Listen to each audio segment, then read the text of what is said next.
Guys ਸਾਰਿਆਂ ਨੂੰ ਪਿਆਰ ਭਰੀ ਸਤਿ ਸ੍ਰੀ ਅਕਾਲ। ਗਾਇਜ਼ ਅੱਜ ਮੈਂ ਆਇਆ ਵਾਂ ਟੋਇਟਾ ਦੀ ਏਜੰਸੀ ਦੇ ਵਿੱਚ ਤੇ ਆਪਣੀ ਗੱਡੀ ਦੀ ਸੀਗੀ ਸਰਵਿਸ। ਠੀਕ ਆ, ਅਸੀਂ ਗੱਡੀ ਲਿੱਤੀ ਸੀਗੀ ਟੋਇਟਾ ਪ੍ਰਾਡੋ ਤੇ ਉਹਨੂੰ ਹੋ ਗਿਆ ਹੁਣ ਅਰਾਊਂਡ 2-3 ਮਹੀਨੇ ਹੋ ਗਏ ਤੇ ਆਪਣੀ ਪਹਿਲੀ ਸਰਵਿਸ ਸੀਗੀ ਗੱਡੀ ਦੀ ਤੇ 10,000 ਕਿਲੋਮੀਟਰ ਆਲਰੇਡੀ ਉਹ ਮਤਲਬ 5,000 ਕਿਲੋਮੀਟਰ ਚੱਲ ਗਈ। ਜਿਹੜੀ ਪਹਿਲੀ ਸਰਵਿਸ ਨਹੀਂ ਹੁੰਦੀ, ਜਿਹੜੀ ਆਪਣੀ 10,000 ਤੇ ਹੋਣੀ ਹੁੰਦੀ, ਉਹ ਸੀਗੀ ਸਰਵਿਸ। ਤੇ ਉਹਦੇ ਵਿੱਚ ਹੁਣ ਮੈਂ ਤੁਹਾਨੂੰ ਅੱਜ ਦੀ ਵੀਡੀਓ 'ਚ ਆਪਾਂ ਕਵਰ ਕਰਦੇ। ਮੈਂ ਕਿਹਾ ਚਲੋ ਇੱਕ ਵੀਡੀਓ ਬਣਾਉਂਦੇ ਹਾਂ, ਤੁਹਾਨੂੰ ਵੀਡੀਓ ਦੇ ਵਿੱਚ ਇਹ ਦੱਸੂਗਾ ਕਿ ਆਪਣੀਆਂ ਗੱਡੀ ਤਾਂ ਆਪਾਂ ਲੈ ਲੈਂਦੇ ਹਾਂ, ਠੀਕ ਆ। ਆਸਟ੍ਰੇਲੀਆ ਦੇ ਵਿੱਚ ਗੱਡੀ ਲੈਣੀ ਤਾਂ ਸੌਖੀ ਆ, ਪਰ ਜਿਹੜੇ ਖਰਚੇ ਉਹਦੇ 'ਤੇ ਪੈਂਦੇ ਆ, ਮਤਲਬ real expenses on the car. Like ਆਪਾਂ ਜਦੋਂ ਗੱਡੀ ਬਾਏ ਕਰਦੇ ਆ ਤਾਂ ਆਪਾਂ ਨੂੰ ਕਿਹੜੇ ਖਰਚੇ ਆ ਜਿਹੜੇ ਆਪਾਂ ਨੂੰ ਦੇਣੇ ਪੈਣੇ ਆ, ਠੀਕ ਆ। ਤੇ ਉਹ ਖਰਚੇ ਜਿਹੜੇ ਆ ਉਹ PR ਬੰਦਿਆਂ ਲਈ ਵੀ ਆ, ਸਟੂਡੈਂਟ ਲਈ ਵੀ ਆ, ਜਿਹੜੇ ਵਰਕ ਪਰਮਿਟ 'ਤੇ ਆ ਉਹਨਾਂ ਲਈ ਵੀ ਆ। ਗੱਡੀ ਦੇ ਉੱਤੇ ਕਿਹੜੇ ਖਰਚੇ ਪੈਂਦੇ ਆ, ਗੱਡੀ ਸੰਭਾਲਣੀ ਸੌਖੀ ਆ ਕਿੱਦਾਂ ਵਾ ਨਾ, ਸਾਰਾ ਆਪਾਂ ਖਰਚਿਆਂ ਦੀ ਗੱਲ ਕਰਾਂਗੇ ਗੱਡੀ ਦੇ ਉੱਤੇ, ਠੀਕ ਆ। ਕਿਹੜੀ ਆਪਾਂ ਨੂੰ ਖਰਚੇ ਪੈਂਦੇ ਆ ਪਹਿਲਾਂ ਦੇਖ ਲਓ ਬਾਹਰ। ਇਸ ਵਕਤ ਮੈਂ ਹੈਗਾ ਟੋਇਟਾ ਦੀ ਏਜੰਸੀ ਦੇ ਵਿੱਚ ਆ ਤੇ ਇਹਨਾਂ ਨੇ ਮੈਨੂੰ ਦਿੱਤਾ ਵਾ 3-4 ਘੰਟੇ ਦਾ ਟਾਈਮ ਦਿੱਤਾ ਵਾ ਇਹਨਾਂ ਨੇ। ਆਹ ਦੇਖ ਲਓ ਗੱਡੀਆਂ ਖੜੀਆਂ। ਆਪਣੀ ਗੱਡੀ ਅੰਦਰ ਗਈ ਹੋਈ ਆ, ਜਦੋਂ ਗੱਡੀ ਆਊਗੀ ਉਹ ਵੀ ਤੁਹਾਨੂੰ ਦਿਖਾ ਦਾਂਗੇ, ਕਿੰਨੇ ਰੁਪਏ ਲੱਗੇ ਉਹ ਵੀ ਤੁਹਾਨੂੰ ਦੱਸੂਗਾ ਆਪਣੀ ਗੱਡੀ ਦੀ ਸਰਵਿਸ ਦੇ ਉੱਤੇ, ਠੀਕ ਆ।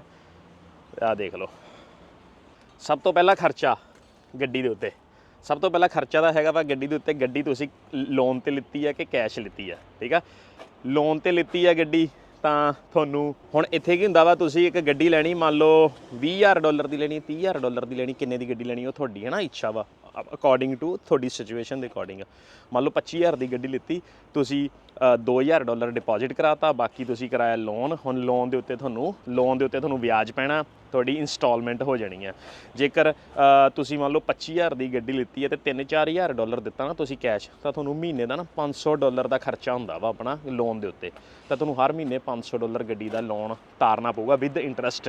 ਤੇ ਜਿਹੜੀਆਂ ਇੱਥੇ ਕਿਸ਼ਤਾਂ ਬੰਨੀਆਂ ਜਾਂਦੀਆਂ ਉਹ ਹੁੰਦੀਆਂ ਨਾਰਮਲੀ 5 ਸਾਲ ਜਾਂ 7 ਸਾਲ ਜਾਂ 3 ਸਾਲ, ਅਕੋਰਡਿੰਗ ਟੂ ਤੁਹਾਡੀ PR ਦੀ ਸਿਚੁਏਸ਼ਨ ਦੇ ਅਕੋਰਡਿੰਗ ਜਾਂ ਸਟੂਡੈਂਟ ਦੀ ਕੋਈ ਸਿਚੁਏਸ਼ਨ ਦੇ ਅਕੋਰਡਿੰਗ ਹੈ, ਠੀਕ ਆ। ਜੇਕਰ ਤਾਂ ਤੁਸੀਂ ਹੈਗੇ ਹੋ PR ਹੋ, ਫਿਰ ਤਾਂ ਤੁਸੀਂ 5 ਜਾਂ 7 ਸਾਲ ਦੀਆਂ ਕਿਸ਼ਤਾਂ ਕਰਾ ਸਕਦੇ ਹੋ। ਪਰ ਜੇਕਰ ਤੁਸੀਂ ਸਟੂਡੈਂਟ ਹੋ ਤਾਂ ਸਟੂਡੈਂਟ ਨੂੰ ਮਿਲ ਜਾਂਦਾ ਲੋਨ, ਪਰ ਉਹ ਜਿੰਨਾ ਵੀਜ਼ਾ ਤੁਹਾਡਾ ਹੈਗਾ ਵਾ, ਠੀਕ ਆ। ਜੇਕਰ ਤੁਹਾਡੇ ਤੇ 3 ਸਾਲ ਦਾ ਵੀਜ਼ਾ ਤਾਂ 3 ਸਾਲ ਦਾ ਤੁਹਾਨੂੰ ਲੋਨ ਮਿਲੂਗਾ, ਅਗਰ 2 ਸਾਲ ਦਾ ਵੀਜ਼ਾ ਤਾਂ ਤੁਹਾਨੂੰ 2 ਸਾਲ ਦਾ ਲੋਨ ਮਿਲੂਗਾ। ਤਾਂ ਇਸ ਕਰਕੇ ਉਹ ਤੁਹਾਡੀ ਕਿਸ਼ਤ ਉਸ ਅਕੋਰਡਿੰਗ ਬਣੂਗੀ, ਠੀਕ ਆ। ਇਹ ਤਾਂ ਹੋ ਗਿਆ ਸਭ ਤੋਂ ਪਹਿਲਾ ਖਰਚਾ ਜਿਹੜਾ ਤੁਹਾਨੂੰ ਦੇਣਾ ਪੈਣਾ ਵਾ, ਲੋਨ ਦਾ ਖਰਚਾ ਗੱਡੀ ਲੈਣ ਲਈ। ਤੇ ਜੇਕਰ ਤੁਸੀਂ ਕੈਸ਼ ਲੈ ਲਈ ਆ, ਇਹ ਤੁਹਾਨੂੰ ਪੈਸੇ ਨਹੀਂ ਦੇਣੇ ਪੈਣੇ, ਪਰ ਕੈਸ਼ ਮੋਸਟਲੀ ਲੈਣੀ ਔਖੀ ਹੋ ਜਾਂਦੀ ਗੱਡੀ, ਕਿਉਂਕਿ 25-30,000 $50,000 ਲੱਖ ਦੇਣਾ ਬੜਾ ਔਖਾ ਹੁੰਦਾ ਵਾ। ਤੇ ਇਸ ਕਰਕੇ ਮੋਸਟਲੀ ਬੰਦੇ ਲੋਨ 'ਤੇ ਹੀ ਲੈਂਦੇ ਆ, ਠੀਕ ਆ। ਇਹ ਸਭ ਤੋਂ ਪਹਿਲਾ ਖਰਚਾ ਹੋ ਗਿਆ ਜਿਹੜਾ ਲੋਨ ਦਾ ਖਰਚਾ ਹੋ ਗਿਆ। ਅਗਲਾ ਖਰਚਾ ਜਿਹੜਾ ਹੈਗਾ ਗੱਡੀ ਨੂੰ ਇੱਥੇ ਸੰਭਾਲਣ ਦਾ, ਉਦੋਂ ਅਗਲਾ ਖਰਚਾ ਲੋਨ ਹੋ ਗਿਆ। ਉਦੋਂ ਅਗਲਾ ਖਰਚਾ ਹੋ ਗਿਆ ਆਪਣਾ ਇੰਸ਼ੋਰੈਂਸ। ਹੁਣ ਆਪਾਂ ਨੂੰ ਇੱਥੇ ਗੱਡੀ ਦੀ ਇੰਸ਼ੋਰੈਂਸ ਜ਼ਰੂਰੀ ਆ। ਜੇਕਰ ਗੱਡੀ ਦੀ ਇੰਸ਼ੋਰੈਂਸ ਨਹੀਂ ਹੈਗੀ ਨਾ, ਤਾਂ ਕੱਲ੍ਹ ਨੂੰ ਤੁਹਾਡਾ ਕੋਈ ਐਕਸੀਡੈਂਟ ਹੋ ਗਿਆ ਤਾਂ ਚੱਕਰ ਪੈ ਜਾਊਗਾ। ਇਸ ਕਰਕੇ ਗੱਡੀ ਦੀ ਇੰਸ਼ੋਰੈਂਸ ਤੁਹਾਨੂੰ ਲੈਣੀ ਪੈਣੀ ਆ। ਗੱਡੀ ਦੀ ਇੰਸ਼ੋਰੈਂਸ ਦਾ ਜਿਹੜਾ ਖਰਚਾ ਵਾ ਉਹ ਡਿਪੈਂਡ ਕਰਦਾ ਗੱਡੀ ਦੇ ਮਾਡਲ ਦੇ ਉੱਤੇ, ਗੱਡੀ ਦੇ ਰੰਗ ਦੇ ਉੱਤੇ, ਗੱਡੀ ਦੀ ਪ੍ਰਾਈਸ ਦੇ ਉੱਤੇ। ਨਾਰਮਲੀ ਐਵਰੇਜ ਜਿਹੜਾ ਖਰਚਾ ਹੁੰਦਾ ਵਾ ਉਹ $100 ਦਾ ਹੁੰਦਾ ਵਾ। ਚਾਹੇ ਤੁਹਾਡੀ ਗੱਡੀ 50,000 ਦੀ ਆ, ਚਾਹੇ 20,000 ਦੀ ਆ, ਚਾਹੇ 80,000 ਦੀ ਗੱਡੀ ਆ, ਚਾਹੇ 10,000 ਦੀ ਗੱਡੀ, ਐਵਰੇਜ ਖਰਚਾ ਨਾ ਜਿਹੜਾ ਮਹੀਨੇ ਦਾ $100 ਤੋਂ ਘੱਟ ਤੁਹਾਨੂੰ ਇੰਨਾ ਕੁ ਖਰਚਾ ਪਊਗਾ। ਅਨਲੈਸ ਕਿ ਤੁਸੀਂ ਉਹਦੇ ਤੇ ਊਬਰ ਨਹੀਂ ਚਲਾ ਰਹੇ, ਜਸਟ ਬੇਸਿਕ ਤੁਸੀਂ ਪਰਸਨਲ ਯੂਜ਼ ਲਈ ਆਪਣਾ ਕੰਮ ਕਰਦੇ ਪਏ ਹੋ, ਤਾਂ ਤੁਹਾਨੂੰ ਉਹ ਯਾਦ ਰੱਖਿਓ ਕਿ ਤੁਹਾਨੂੰ ਇਹ $100 ਪੈਣਾ ਹੀ ਪੈਣਾ। ਲੋਨ ਦਾ ਖਰਚਾ ਪੈ ਗਿਆ, ਕਿਸ਼ਤ ਪੈ ਗਈ ਤੇ $100 ਇਹ ਪੈ ਗਿਆ ਖਰਚਾ। ਇਹ ਹੋ ਗਿਆ ਤੁਹਾਡਾ ਇੰਸ਼ੋਰੈਂਸ ਜਿਹੜਾ ਤੁਹਾਨੂੰ ਲੈਣਾ ਹੀ ਪੈਣਾ। ਤੇ ਉਹ ਤੁਹਾਨੂੰ ਫੁੱਲ ਇੰਸ਼ੋਰੈਂਸ ਲੈਣਾ ਪੈਂਦਾ ਵਾ ਇੱਥੇ। ਥਰਡ ਪਾਰਟੀ ਦੇ ਉੱਤੇ ਤੁਹਾਡਾ ਕੋਈ ਫਾਇਦਾ ਨਹੀਂ, ਕਿਉਂਕਿ ਤੁਹਾਡੀ ਗੱਡੀ ਮਹਿੰਗੀ ਹੈ, ਇਸ ਕਰਕੇ ਕੱਲ੍ਹ ਨੂੰ ਠੁੱਕ ਗਈ ਤਾਂ ਚੱਕਰ ਤੁਹਾਨੂੰ ਹੀ ਪੈਣਾ ਵਾ। ਇਸ ਕਰਕੇ ਥਰਡ ਪਾਰਟੀ ਨਹੀਂ, ਫੁੱਲ ਇੰਸ਼ੋਰੈਂਸ, ਠੀਕ ਆ। ਇਹ ਦੂਜਾ ਖਰਚਾ ਜਿਹੜਾ ਆਪਾਂ ਨੂੰ ਲੈਣਾ ਪੈਣਾ ਇੱਥੇ ਗੱਡੀ ਬਾਏ ਕਰਨ ਲਈ। ਗਾਇਜ਼ ਆਪਣੀ ਗੱਡੀ ਦੀ ਹੋ ਗਈ ਹੈ ਸਰਵਿਸ, ਠੀਕ ਆ। ਗੱਡੀ ਦੀ ਸਰਵਿਸ ਹੋ ਗਈ ਹੈ ਤੇ ਮੈਂ ਇੱਕ ਵਾਰੀ ਇੱਧਰੋਂ ਨਿਕਲਣ ਲੱਗਾ ਵਾਂ ਤੇ ਬਾਕੀ ਜਿਹੜੀਆਂ ਗੱਲਾਂ ਮੈਂ ਰਾਹ ਦੇ ਵਿੱਚ ਮੈਂ ਕਰਦਾ ਜਾਣਾ, ਹੋਰ ਕਿਹੜੇ ਖਰਚੇ ਆ ਆਪਾਂ ਨੂੰ ਜਿਹੜੇ ਪੈਣੇ ਆ ਗੱਡੀ ਜਦੋਂ ਆਪਾਂ ਆਸਟ੍ਰੇਲੀਆ ਦੇ ਵਿੱਚ ਬਾਏ ਕਰਦੇ ਆ, ਠੀਕ ਆ। ਨਾਲ ਗੱਲਾਂ ਕਰਦੇ ਜਾਂਦੇ ਆ। ਆਪਣਾ ਨੈਵੀਗੇਸ਼ਨ ਲੱਗਾ ਗੱਡੀ ਦੇ ਵਿੱਚ। ਗਾਇਜ਼ ਜਿਹੜਾ ਅਗਲਾ ਖਰਚਾ ਆਪਾਂ ਨੂੰ ਪੈਣਾ ਵਾ, ਠੀਕ ਆ, ਉਹ ਹੈਗਾ ਇੱਥੇ ਕਾਰ ਦੀ ਰਜਿਸਟ੍ਰੇਸ਼ਨ ਕਾਸਟ ਹੁੰਦੀ ਆ। ਜਿਵੇਂ ਆਪਾਂ ਨੂੰ ਪਤਾ ਵਾ ਜਦੋਂ ਆਪਾਂ ਇੰਡੀਆ ਗੱਡੀ ਲੈਂਦੇ ਆ ਤਾਂ ਆਪਾਂ ਨੂੰ ਇੱਕ ਉਹ ਪੈਂਦੀ ਆ, ਆਪਾਂ ਨੂੰ ਰੋਡ ਟੈਕਸ ਪੈਂਦਾ ਵਾ ਗੱਡੀ ਲੈਂਦਿਆਂ ਹੀ। ਇੰਡੀਆ ਦਾ ਕੀ ਹੁੰਦਾ ਵਾ, ਇੰਡੀਆ ਦਾ ਆਪਾਂ ਨੂੰ ਰੋਡ ਟੈਕਸ ਜਿਹੜਾ ਹੁੰਦਾ ਵਾ, ਇੰਡੀਆ ਦਾ ਆਪਾਂ ਨੂੰ ਪੈ ਜਾਂਦਾ ਵਾ ਸਟੇਟ ਅਵੇ ਜਿੰਨਾ ਪੈਣਾ ਵਾ ਬਸ ਉਹ ਪੈ ਜਾਣਾ ਵਾ। ਜਿਵੇਂ ਫੋਰ ਐਗਜ਼ਾਮਪਲ ਤੁਸੀਂ 10 ਲੱਖ ਦੀ ਗੱਡੀ ਲਿੱਤੀ ਆ, ਤੁਹਾਨੂੰ 50-70 ਹਜ਼ਾਰ ਜੋ ਵੀ ਟੈਕਸ ਪੈਣਾ ਸੀਗਾ ਨਾ, ਉਹ ਤੁਹਾਨੂੰ ਇੰਡੀਆ ਇੱਕ ਵਾਰੀ 'ਚ ਹੀ ਪੈ ਜਾਂਦਾ ਵਾ। ਬਟ ਇੱਥੇ ਕੀ ਹੁੰਦਾ ਵਾ, ਇੱਥੇ ਜਦੋਂ ਤੁਸੀਂ ਗੱਡੀ ਬਾਏ ਕਰਦੇ ਹੋ ਨਾ, ਇੱਥੇ ਗੱਡੀ ਜਦੋਂ ਬਾਏ ਕਰਦੇ ਹੋ ਤਾਂ ਗੱਡੀ ਬਾਏ ਕਰਨ ਤੋਂ ਬਾਅਦ ਤੁਹਾਡਾ ਕੀ ਹੁੰਦਾ ਵਾ, ਇੱਕ ਤਾਂ ਤੁਹਾਨੂੰ ਰੋਡ ਟੈਕਸ ਸਟਾਰਟਿੰਗ ਦੇ ਵਿੱਚ ਪੈਂਦਾ ਵਾ। ਦੋ ਤਰ੍ਹਾਂ ਦੇ ਟੈਕਸ ਪੈ ਜਾਂਦੇ, ਇੱਕ ਤਾਂ ਲਗਜ਼ਰੀ ਟੈਕਸ ਹੁੰਦਾ, ਇੱਕ ਹੁੰਦਾ ਵਾ ਨਾਰਮਲ ਟੈਕਸ। ਜੇਕਰ ਤੁਸੀਂ ਗੱਡੀ ਫੋਰ ਐਗਜ਼ਾਮਪਲ ਅਗਰ ਤਾਂ ਤੁਸੀਂ 60 ਹਜ਼ਾਰ ਤੋਂ ਘੱਟ ਦੀ ਗੱਡੀ ਬਾਏ ਕੀਤੀ ਹੈ ਤਾਂ ਤੁਹਾਨੂੰ ਲਗਜ਼ਰੀ ਟੈਕਸ ਨਹੀਂ ਪੈਂਦਾ। ਅਗਰ 60 ਹਜ਼ਾਰ ਤੋਂ ਘੱਟ ਦੀ ਗੱਡੀ ਬਾਏ ਕਰੋਗੇ ਤਾਂ ਤੁਹਾਨੂੰ ਲਗਜ਼ਰੀ ਟੈਕਸ ਨਹੀਂ ਪਊਗਾ, ਉੱਤੇ ਪਊਗਾ, ਠੀਕ ਆ। ਤੇ ਉਹ ਪੈਂਦਾ ਕਿੰਨਾ ਵਾ, ਉਹ ਪੈ ਜਾਂਦਾ ਵਾ ਤੁਹਾਨੂੰ ਅਰਾਊਂਡ 20,000 ਦੀ ਗੱਡੀ ਦੇ ਉੱਤੇ ਤੁਹਾਨੂੰ ਪੈ ਜਾਂਦਾ ਵਾ $400-500 ਪੈਂਦਾ ਵਾ 20,000 ਦੀ ਗੱਡੀ ਦੇ ਉੱਤੇ। ਤਾਂ ਇਸੇ ਤਰ੍ਹਾਂ ਜੇ 50,000 ਦੀ ਗੱਡੀ ਹੋਊਗੀ ਤਾਂ ਹੋ ਸਕਦਾ ਤੁਹਾਨੂੰ $1,000 ਪੈ ਜਾਵੇ, ਉਹ ਤੁਹਾਨੂੰ ਪੈਣਾ ਵਾ। ਉਹ ਸਟਾਰਟਿੰਗ ਦੇ ਵਿੱਚ ਪੈਣਾ ਹੁੰਦਾ ਵਾ। ਉਦੋਂ ਬਾਅਦ ਕੀ ਹੁੰਦਾ ਵਾ, ਆਪਾਂ ਨੂੰ ਪੈਂਦੀ ਰਜਿਸਟ੍ਰੇਸ਼ਨ ਕਾਸਟ, ਜਿਹਨੂੰ ਆਪਾਂ ਇੱਥੇ ਰੈਜੋ ਕਹਿ ਦਿੰਦੇ ਆ। ਤੇ ਉਹ ਹਰੇਕ ਸਟੇਟ ਦੇ ਵਿੱਚ ਆ, ਮੈਲਬਰਨ ਦੇ ਵਿੱਚ ਵੀ ਆ, ਸਿਡਨੀ 'ਚ ਵੀ ਆ, ਪਰਥ 'ਚ ਵੀ ਆ। ਜਿਹੜੀ ਹੈਗੀ ਆ ਪਰਥ ਦੇ ਵਿੱਚ ਜਿਵੇਂ ਆਪਣੀ ਗੱਡੀ ਆ, ਹੁਣ ਆਹ ਗੱਡੀ ਆ, ਇਹ ਗੱਡੀ ਦੀ ਰਜਿਸਟ੍ਰੇਸ਼ਨ ਕਾਸਟ ਹੈਗੀ ਆ 1 ਸਾਲ ਦੀ ਅਰਾਊਂਡ $1,200। ਮਤਲਬ ਕਿ ਹਰੇਕ 3 ਮਹੀਨਿਆਂ ਦੇ ਤੁਹਾਨੂੰ $300 ਕਾਸਟ ਪੈਂਦੀ ਆ ਗੱਡੀ ਦੀ ਰਜਿਸਟ੍ਰੇਸ਼ਨ।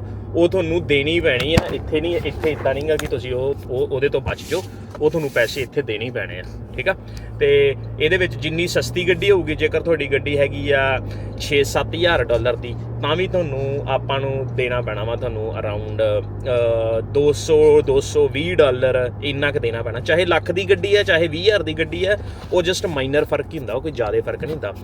ਤੇ ਉਹਦੇ ਵਿੱਚ ਤੁਹਾਨੂੰ ਹਰੇਕ 3 ਮਹੀਨਿਆਂ ਬਾਅਦ ਦੇਣੇ ਪੈਣੇ। ਤੁਸੀਂ ਸਾਲ ਦੇ ਇਕੱਠੇ ਪੈਸੇ ਦੇਣੇ, ਇਕੱਠੇ ਦੇ ਦਿਓ। ਜੇ ਥੋੜ੍ਹੇ ਕਰਕੇ ਦੇਣੇ ਆ 6 ਮਹੀਨਿਆਂ ਬਾਅਦ, 6 ਮਹੀਨਿਆਂ ਦੇ ਦੇਣੇ 6 ਮਹੀਨੇ ਦੇ ਦਿਓ, 3 ਮਹੀਨਿਆਂ ਦੇ ਦੇਣੇ 3 ਮਹੀਨੇ, ਘੱਟੋ ਘੱਟ 3 ਮਹੀਨੇ ਤੁਹਾਨੂੰ ਦੇਣੇ ਪੈਣੇ ਆ। ਇਹ ਰਜਿਸਟ੍ਰੇਸ਼ਨ ਕਾਸਟ ਆ ਜਿਹੜੀ ਤੁਹਾਨੂੰ ਪੈਣੀ ਆ। ਤੇ ਜਿਹੜੇ ਬੰਦੇ ਉਬਰ ਚਲਾਉਂਦੇ ਆ, ਉਬਰ ਵਾਲਿਆਂ ਦੀ ਰਜਿਸਟ੍ਰੇਸ਼ਨ ਕਾਸਟ $30-40 ਹੋਰ ਵੱਧ ਹੁੰਦੀ ਆ।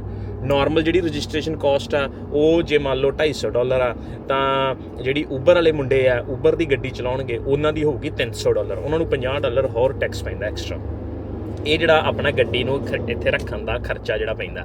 ਉਦੋਂ ਬਾਅਦ ਜਿਹੜਾ ਅਗਲਾ ਖਰਚਾ ਉਹ ਹੈਗਾ ਤੇਲ, ਠੀਕ ਆ। ਤੇਲ ਤਾਂ ਪਾਉਣਾ ਹੀ ਪਾਉਣਾ ਵਾ।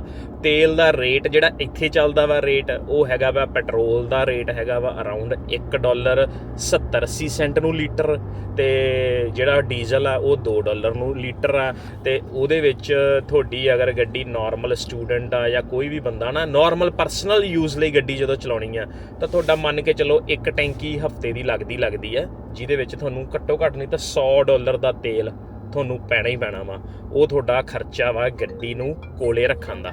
ਰੇਟ ਦੱਸਦਾ ਵਾ ਤੇਲ ਦਾ, ਹੁਣ ਤੁਹਾਡੇ ਤੇ ਡਿਪੈਂਡ ਕਰਦਾ ਤੁਸੀਂ ਗੱਡੀ ਕਿੰਨੀ ਚਲਾਉਣੀ ਆ। ਐਵਰੇਜ $100 ਦਾ ਖਰਚਾ ਤਾਂ ਪੈ ਹੀ ਜਾਂਦਾ ਵਾ ਤੇਲ ਦੇ ਉੱਤੇ, ਗੱਡੀ ਆ ਨਾ ਆਪਾਂ ਰੱਖਦੇ ਆ। ਇਸ ਤੋਂ ਬਾਅਦ ਅਗਲਾ ਖਰਚਾ ਆ ਗਿਆ ਸਰਵਿਸ ਦਾ। ਸਰਵਿਸ ਦੇ ਵਿੱਚ ਜਿਹੜੀ ਸਰਵਿਸ ਹੁੰਦੀ ਆ, ਸਰਵਿਸ ਮਕੈਨਿਕ ਦਾ ਜਿਹੜਾ ਖਰਚਾ ਹੁੰਦਾ ਵਾ, ਜਿਹੜੀ ਤਾਂ ਨਾਰਮਲ ਸਰਵਿਸ ਹੈ, ਅਗਰ ਨਾਰਮਲ ਸਰਵਿਸ ਮਤਲਬ ਜਿਵੇਂ ਆਪਾਂ ਸਟੂਡੈਂਟ ਆ, ਨਵੇਂ ਬੰਦੇ ਆ, 20-25 ਹਜ਼ਾਰ ਦੀ ਗੱਡੀ ਆ ਨਾ, ਉਹਨਾਂ ਦੀ ਤੁਸੀਂ ਸਰਵਿਸ ਮੰਨ ਕੇ ਚੱਲੋ, ਉਹਨਾਂ ਦੀ ਸਰਵਿਸ ਹੋਊਗੀ ਤੁਹਾਡੀ $130 ਤੋਂ ਲੈ ਕੇ $150 ਤੱਕ। $130 ਤੋਂ ਲੈ ਕੇ $150 ਤੱਕ ਸਰਵਿਸ ਹੋਊਗੀ। ਉਹ ਤੁਹਾਡੀ ਯੂਜ਼ਸ ਤੇ ਡਿਪੈਂਡ ਕਰਦਾ ਵਾ ਕਿੰਨਾ ਟਾਈਮ ਲੱਗਦਾ। ਨਾਰਮਲੀ ਤੁਸੀਂ ਕਹਿ ਸਕਦੇ ਹੋ ਕਿ 3 ਕੁ ਮਹੀਨਿਆਂ ਬਾਅਦ ਇੱਕ ਸਰਵਿਸ ਆ ਹੀ ਜਾਂਦੀ ਆ, 3 ਕੁ ਮਹੀਨਿਆਂ ਬਾਅਦ, ਠੀਕ ਆ। ਤੇ ਜੇ ਆਪਾਂ ਏਜੰਸੀ 'ਚੋਂ ਕਰਾਉਂਦੇ ਪਏ ਸਰਵਿਸ, ਜਿਵੇਂ ਹੁਣ ਮੈਂ ਕਰਾ ਕੇ ਆਇਆ ਵਾਂ, ਆਪਣੇ ਦਾ $400 ਲੱਗ ਗਏ, ਠੀਕ ਆ, ਏਜੰਸੀ ਦੇ ਵਿੱਚ। ਇਹ ਤਾਂ ਕਰਵਾਈ ਆ ਕਿਉਂਕਿ ਨਵੀਂ ਗੱਡੀ ਆ ਨਾ, ਤਾਂ ਕਰਕੇ ਆਪਾਂ ਨਵੀਂ ਗੱਡੀ ਦੇ ਆਪਾਂ ਥੋੜ੍ਹਾ ਜਿਹਾ ਹੁੰਦਾ ਕਿ ਏਜੰਸੀ ਤੋਂ ਕਰਵਾਈਏ। ਇਹ ਹੋ ਗਿਆ। ਫਿਰ ਆ ਗਿਆ ਟਾਇਰਾਂ ਦਾ ਖਰਚਾ। ਟਾਇਰਾਂ ਦਾ ਖਰਚਾ ਕੀ ਆ, ਟਾਇਰ ਆਪਣੇ ਨਾਰਮਲੀ 50,000 ਕਿਲੋਮੀਟਰ ਤੋਂ ਬਾਅਦ ਚੇਂਜ ਹੁੰਦੇ ਆ। ਤੇ ਉਹ ਮੋਸਟਲੀ ਜਿਹੜੇ ਨਾਰਮਲ ਗੱਡੀਆਂ ਹੁੰਦੀਆਂ ਉਹਨਾਂ ਦੇ ਸਾਲ ਟਾਇਰ ਵਧੀਆ ਲੰਘ ਜਾਂਦੇ ਆ, ਸਾਲ 1.5 ਸਾਲ। ਤੇ ਟਾਇਰਾਂ ਦਾ ਖਰਚਾ ਉਹ ਤੁਸੀਂ ਲਾ ਕੇ ਚੱਲੋ, ਟਾਇਰ ਹੁੰਦਾ ਵਾ ਅਰਾਊਂਡ $100 ਦਾ ਟਾਇਰ, $100-125 ਦਾ ਟਾਇਰ। ਤਾਂ ਸਾਲ ਦੇ ਵਿੱਚ $500 ਦਾ ਖਰਚਾ ਤੁਹਾਡਾ ਪੈ ਸਕਦਾ ਵਾ ਟਾਇਰਾਂ ਦਾ। ਉਹ ਰੈਗੂਲਰ ਨਹੀਂ ਹੁੰਦਾ, ਉਹ ਵੀ ਸਾਲ ਦੇ ਵਿੱਚ ਇੱਕ ਅੱਧੀ ਵਾਰੀ ਆਉਣਾ, ਠੀਕ ਆ। ਇਸ ਤੋਂ ਇਲਾਵਾ ਹੋਰ ਬਸ ਬੇਸਿਕ ਨਾਰਮਲ ਖਰਚੇ, ਮਿਸਲੇਨੀਅਸ ਖਰਚੇ, ਕੋਈ ਲਾਈਟ ਖਰਾਬ ਹੋ ਗਈ, ਕੋਈ ਵਾਈਪਰ ਖਰਾਬ ਹੋ ਗਿਆ, ਇਹੋ ਜਿਹਾ ਖਰਚਾ ਹੋ ਗਿਆ। ਬਟ ਨਾਰਮਲੀ ਜਿਹੜਾ ਨਾ ਗੱਡੀ ਤੁਹਾਨੂੰ ਰੱਖਣ ਦਾ ਬੇਸਿਕ ਖਰਚਾ ਨਾ, ਜਿਹੜਾ ਮਹੀਨੇ ਦਾ ਜਿਹੜਾ ਖਰਚਾ, ਜਿਹੜਾ ਪੈਣਾ ਹੀ ਪੈਣਾ ਵਾ। ਗੱਡੀ ਘਰੇ ਖਲੋਤੀ ਆ, ਚਾਹੇ ਤੇਲ ਪਵਾਇਆ ਨਹੀਂ ਪਵਾਇਆ ਤਾਂ ਵੀ ਤੁਹਾਨੂੰ ਪੈਣਾ ਹੀ ਪੈਣਾ। ਉਹ ਤੁਹਾਨੂੰ ਪੈਣਾ ਹੀ ਪੈਣਾ। ਰੈਜੋ ਆ ਜਿਹੜੀ ਉਹ ਪੈਣੀ ਪੈਣੀ ਆ $100 ਦੀ ਮਹੀਨੇ ਦੀ, ਤੇ ਤੁਹਾਨੂੰ ਇੰਸ਼ੋਰੈਂਸ ਆ $100 ਦੀ ਉਹ ਵੀ ਪੈਣੀ ਪੈਣੀ ਆ, $200 ਹੋ ਗਿਆ। ਤੇ ਤੁਹਾਨੂੰ ਆਪਣਾ ਜਿਹੜਾ ਲੋਨ ਆ, ਜਿਹੜਾ ਲੋਨ ਲਿੱਤਾ ਸੀ ਉਹਦੇ ਤੇ ਵਿਆਜ ਪੈ ਰਿਹਾ ਉਹ ਤੁਹਾਨੂੰ ਪੈਣਾ, ਮਤਲਬ ਕਿ ਉਹ ਤੁਹਾਨੂੰ ਖੜੀ ਗੱਡੀ ਤੇ ਪੈਣਾ ਹੀ ਪੈਣਾ ਇਹ ਖਰਚੇ ਤੁਹਾਨੂੰ, ਠੀਕ ਆ। ਤੇ ਇਹ ਸੀਗਾ ਕਿ ਗੱਡੀ ਨੂੰ ਔਨ ਕਰਨ ਦਾ ਆਸਟ੍ਰੇਲੀਆ ਦੇ ਵਿੱਚ ਕਿੰਨਾ ਖਰਚਾ ਵਾ, ਠੀਕ ਆ। ਤੇ ਅਗਲੀ ਵੀਡੀਓ ਦੇ ਵਿੱਚ ਆਪਾਂ ਹੁਣ ਇੱਕ ਵੀਡੀਓ ਮੈਂ ਬਣਾਉਂਗਾ ਜਿਹਦੇ ਵਿੱਚ ਜਿਹੜੀ ਆਪਣੀ ਗੱਡੀ ਹੈ ਨਾ, ਸਾਡੇ ਕੋਲ ਹੈਗੀ ਆ ਟੋਇਟਾ ਦੀ ਪਰਾਡੋ ਗੱਡੀ ਆ, ਲੈਂਡ ਕਰੂਜ਼ਰ ਗੱਡੀ।